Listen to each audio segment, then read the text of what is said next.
91ಗೆ ಸ್ವಾಗತ. ಬೆಂಗಳೂರಿನಲ್ಲಿ ಮಾರ್ಚ್ 1ರಂದು ಐವಾರ್ ಸತ್ತಿ ಮಿತ್ರ ಬಳಗದಿಂದ ಸ್ನೇಹಪೂರ್ವಕ ಗೀತ ಗಾಯನ ಕಾರ್ಯಕ್ರಮ. ಬೆಂಗಳೂರು ಸಂಗೀತ ಪ್ರೇಮಿಗಳು ಮತ್ತು ಗಾಯನ ಆಸಕ್ತರಿಗಾಗಿ ಐವಾರ್ ಸತ್ತಿ ಮಿತ್ರ ಬಳಗವು ಒಂದು ವಿಶೇಷ ವೇದಿಕೆಯನ್ನು ಸಜ್ಜುಗೊಳಿಸಿದೆ. ಬರುವ ಮುಂದಿನ ತಿಂಗಳು ಮಾರ್ಚ್ 1, 2026ರ ಭಾನುವಾರದಂದು ನಗರದ ಜೆಸಿ ನಗರದಲ್ಲಿ ಸ್ನೇಹಪೂರ್ವಕ ಗೀತ ಗಾಯನ ಕರೋಕೆ ಕಾರ್ಯಕ್ರಮವನ್ನು ಆಯೋಜಿಸಲಾಗಿದೆ. ಕಾರ್ಯಕ್ರಮದ ವಿವರಗಳು: ಜೆಸಿ ನಗರದ ಮುನಿರೆಡ್ಡಿ ಪಾಳ್ಯದಲ್ಲಿರುವ ಕೃಷ್ಣಮ್ಮ ಗಾರ್ಡನ್ 3ನೇ ಅಡ್ಡ ರಸ್ತೆಯಲ್ಲಿನ ಹೊಸ ಸುಸಜ್ಜಿತ ಆಡಿಟೋರಿಯಂನಲ್ಲಿ ಈ ಗಾಯನ ಹಬ್ಬ ನಡೆಯಲಿದೆ.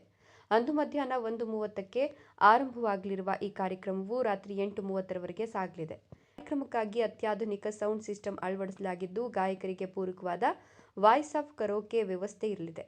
ಸೌಹಾರ್ದ ವೇದಿಕೆ: ಹಾಡುವ ಹವ್ಯಾಸವಿರುವ ಎಲ್ಲ ಸಹೋದರ ಮತ್ತು ಸಹೋದರಿಯರಿಗೆ ತಮ್ಮ ಪ್ರತಿಭೆ ಪ್ರದರ್ಶಿಸಲು ಇದು ಮುಕ್ತ ಅವಕಾಶವಾಗಿದೆ. ಸಂಗೀತದ ಮೂಲಕ ಸ್ನೇಹದ ಬಾಂಧವ್ಯವನ್ನು ಗಟ್ಟಿಗೊಳಿಸೋದು ಮತ್ತು ಪ್ರತಿಭಾನ್ವಿತ ಗಾಯಕರಿಗೆ ಉತ್ತಮ ವೇದಿಕೆ ಕಲ್ಪಿಸೋದು ನಮ್ಮ ಕಾರ್ಯಕ್ರಮದ ಮುಖ್ಯ ಉದ್ದೇಶ ಅಂತ ಆಯೋಜಕರಾದ ಐವಾರ್ ಸತ್ತಿ ಮಿತ್ರ ಬಳಗದ ಸದಸ್ಯರು ತಿಳಿಸಿದ್ದಾರೆ. ಹಾಡಿನ ಮೇಲೆ ಪ್ರೀತಿ ಇರುವ ಎಲ್ಲ ಕಲಾಭಿಮಾನಿಗಳಿಗೆ ಈ ಕಾರ್ಯಕ್ರಮಕ್ಕೆ ಐವಾರ್ ಸತ್ತಿ ಮಿತ್ರ ಬಳಗವು ಆದರದ ಸುಸ್ವಾಗತವನ್ನು ಕೋರಲಾಗಿದೆ. ಸುದ್ದಿ: ಕೋಲಾರ ಶ್ರೀನಿವಾಸ್.